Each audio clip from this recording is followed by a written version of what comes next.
Guatemala, a mountainous country steeped in history and tradition, with jostling towns and cities and stunning remote communities hidden in vast rainforests, set amongst rugged terrain. But as one of Latin America's poorest countries, working horses are still totally relied upon by families that live in some of the world's most underprivileged communities. Most of the people from those villages, they live in the poor condition.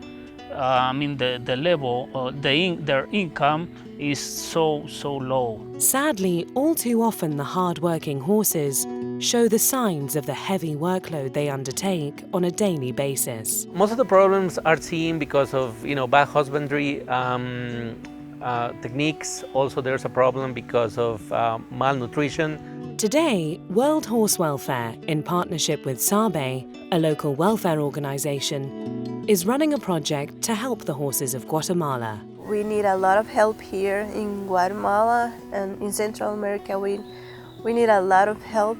So I think World Horse Welfare work is really important here. Guatemala is a land built on the volcanic ring of fire, and today an international charity is using that fire to help horses and the families that depend on them for their very existence. The working equine population here in Guatemala is quite important. We have over 250,000 working equines according to the Ministry of Agriculture, and you will find them in most of the rural areas here in the country. Most of the families have one or two working equines, and they use them to transport themselves, and they use it as the main transport tool for agricultural products, for firewood, and also for food to and from the markets. Many people make a living by delivering firewood cut from the hillside rainforest into the town communities. Journeys that can take many hours over difficult terrain, where a horse is essential. Here, if you want to purchase a horse, you need to have about $350 US, which is basically a year's wage for a normal family, and it's very important for them to maintain them, as much as possible.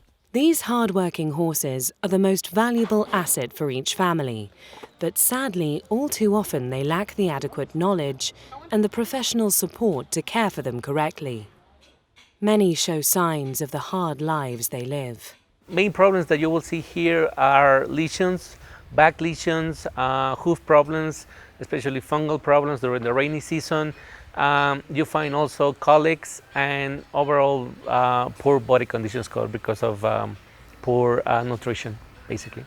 And in one area of Guatemala in particular, the horse is a fundamental part of daily life. Zaragoza is located right in the middle of the central highlands here in Guatemala. It's an area that has a very difficult topography, mountains, deep ravines, a lot of forests. So basically, there's no motor transport that can easily access most of the communities here in Zaragoza.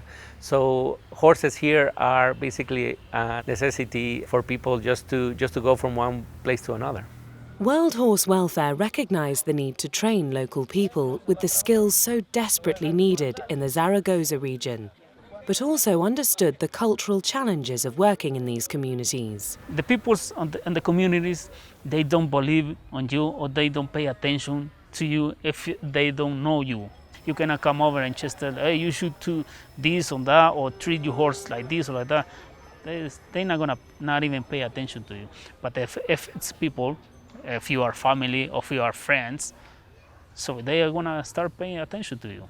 At a training center in the center of Zaragoza, local community members are invited to take part in a training course in saddlery, farriery, or to become a community-based equine advisor, who is the go-to person for each community when they have any horse welfare issues. For us, it was very important to engage local owners effectively, and we identified that by training fellow community members, they can be engaged more sustainable. These are people that live and work in the communities, so we know that they're going to be involved for a long time in providing those services to their communities. So it was very important for us to train them, train them also in a sustainable manner, which involves them learning how to use local materials that are readily available here in the region, and also how to make their own tools, which is something that is very important for them to maintain their service provision.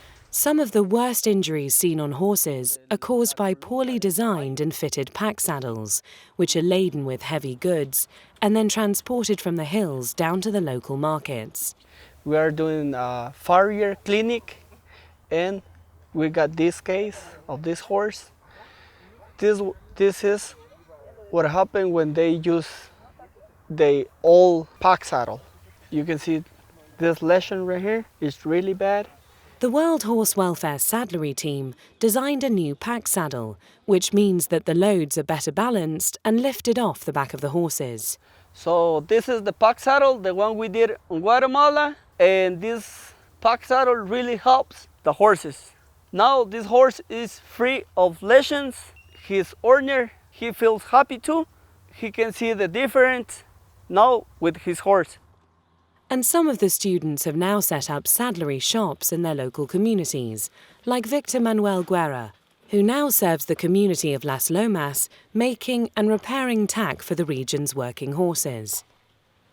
In a mountainous region with rough, unmaintained tracks and roads, looking after the horses' feet is essential. The way how they been shoeing their horses, the horses have problems in their feet, and it's a bunch of different problems we find it. You should see the roads. It's no way a horse can walk in there without shoes. World Horse Welfare has been training farriers, such as the father and son team of Jimmy and Paco, who live in a remote village in the hills. So father and son, they are working together now. And in that area, there are the only two professional farriers. They are doing a great job. Paco, which is the father, he's making shoes, and Jimmy is the one who's in charge to put the shoes on. So they are working. They have their own shop now, and they are getting more customers, which is the most important. Get the people get into their shops and shoe their horses. It's not just for Jimmy and Paco. It's for the rest of the people living in that community, because that community is located on the difficult terrain. It's up on the mountains. So it's very important to have farriers and saddles in that community also to keep the horses fit in well condition. It's really, really important. But the Zaragoza Centre also looks after the veterinary needs of horses that come in to be treated. Veterinary student Stephanie has identified one area of concern when looking at the body condition of the working horses of Guatemala. Parasites. I think that's the first problem at the communities with parasites. And it's because they don't have a place to feed the horses. They feed directly in the ground. So I think there is a reinfestation of parasites. So I think that's why is the first problem. But the team and communities are looking into ways of creating a natural dewormer, using ingredients grown in a garden by community-based equine advisor Alvaro Figueroa. And it's resourcefulness like this, in learning new ways of helping horses, that demonstrate the success of World Horse Welfare's project in Guatemala. We know that the project is working because, first of all, we have seen positive impact. We have seen people engaging our local farriers and local saddlers more and more. We see that owners are thinking more about welfare. They are thinking more about taking care of their hooves, taking care of their pack saddles. They are thinking more of ways of, how I can provide better nutrition, better feed for my working equines. And when you go to community and see the change that you have made, the impact, the positive impact, for me it's very fulfilling.